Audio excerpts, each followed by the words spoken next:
RUU Kesehatan dan pemecatan Pak Dr. Ahli Syaraf asal RSUD Karyadi Semarang gara-gara mengkritik kebijakan Menkes rupanya menjadi kasus belli, atau arti bahasa Latin tersebut adalah perbuatan yang memicu peperangan, yaitu demonya dokter-dokter dan perawat se-Indonesia minggu ini. Ada apa dengan dunia kesehatan Indonesia? Setelah kita tahu semua bahwa lebih murah berobat ke Penang, Malaysia, setelah realita harga obat di Penang juga setengah harga obat di Indonesia, sekarang dua masalah baru karena kebijakan yang tidak bijak menggoyang dunia kesehatan nasional. Ini masalahnya sebenarnya apa? Kita telah lebih dalam. Masalah kesehatan di Indonesia belum kelar-kelar, seperti mengapa stunting, kekurangan gizi masih tinggi, mengapa BPJS Kesehatan tidak sehat keuangannya, mengapa pola makan daging, protein, dan susu di bawah standar kesehatan dunia penduduk Indonesia, mengapa seakan tidak ada yang benar dalam kelolaan kesehatan nasional, malah semua semakin mahal biaya berobat, mahal biaya rumah sakit, namun pemilik rumah sakit besar tentunya, kebanyakan adalah para oligar bergelimangan harta profit dari industri kesehatan.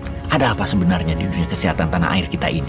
Setelah karena ulasan tulisannya yang kritis dan tajam mengkritik Kementerian Kesehatan Republik Indonesia, Profesor Dr. Zainal Mutakin, ahli bedah syaraf di RS Karyadi Semarang, harus dipecat.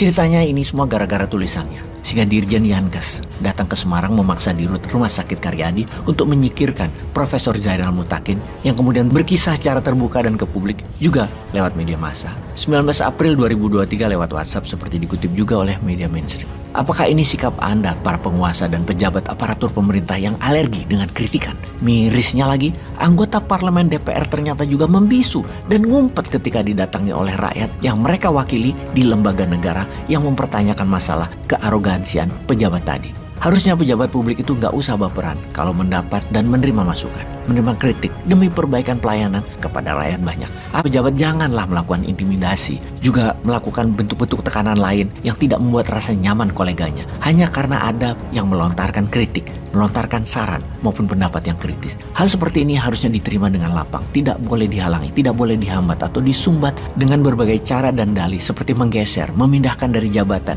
hingga memecat. Sungguh perbuatan yang tidak profesional dan bukan tindakan negarawan hal tersebut. Sahabat netizen, pembelaan dan dukungan untuk melakukan perlawanan terhadap kesemena-menaan kepada Profesor Zainal Mutakin ini patut dan perlu dikobarkan agar tidak terjadi lagi kemudian hari berulang kepada warga negara Indonesia yang lain yang kritis, yang konsisten menjalankan tugas serta kewajibannya sebagai warga negara yang baik dan jujur, mengungkapkan kebobrokan yang tidak boleh terjadi di negeri ini. Karena ujung-ujungnya jika pelayanan kesehatan buruk, semuanya akan menjadi beban yang harus nanggung, yaitu rakyat. Jangan biarkan dokter Indonesia berjuang sendiri untuk membela kepentingan bagi masyarakat agar tetap sehat jiwa raga mereka. Kita netizen harus bersuara. Yang berikutnya, kenapa RUU Kesehatan Omnibus Law itu berbahaya buat publik? Apa karena ada pesanan asing? Karena RUU tersebut lebih mementingkan tenaga kerja asing.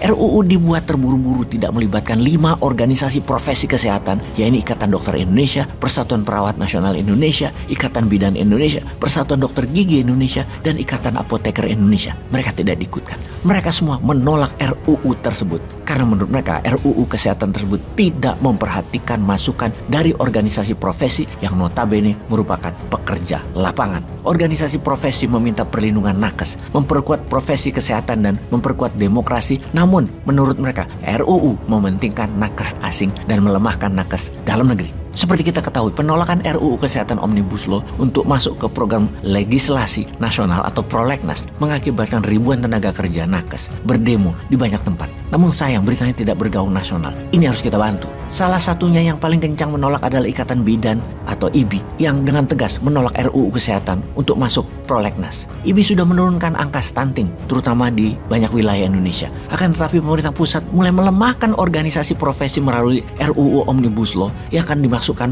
ke prolegnas ini. Ini keterlaluan. Di Pamekasan contohnya, Ikatan Dokter ID Pamekasan, Persatuan Perawat Pamekasan, Persatuan Dokter Gigi Pamekasan, Ikatan Apoteker Pamekasan berdemo kemarin untuk menolak RUU Kesehatan. Bayangkan, Undang-Undang Kebidanan Nomor 4 Tahun 2019 yang sudah mengatur dan memperjuangkan nasib kesehatan masyarakat dengan meningkatkan potensi bidan melalui skill dan sebagainya. Tapi ini akan diputus oleh RUU Kesehatan berupa Omnibus Law. Bisakah membayangkan betapa parahnya keputusan RUU Kesehatan tersebut berdampak pada para bidan? Intinya kita pertanyakan lagi kepada pejabat tertinggi. Ada apa dengan kalian itu? Mengapa pro asing? Mengapa mempermudah asing? Mengapa mahal biaya-biaya dunia kesehatan di Wakanda ini? Untuk siapa sih semua kebijakan ini? Untuk rakyat. Rakyat yang mana, bro? Peace.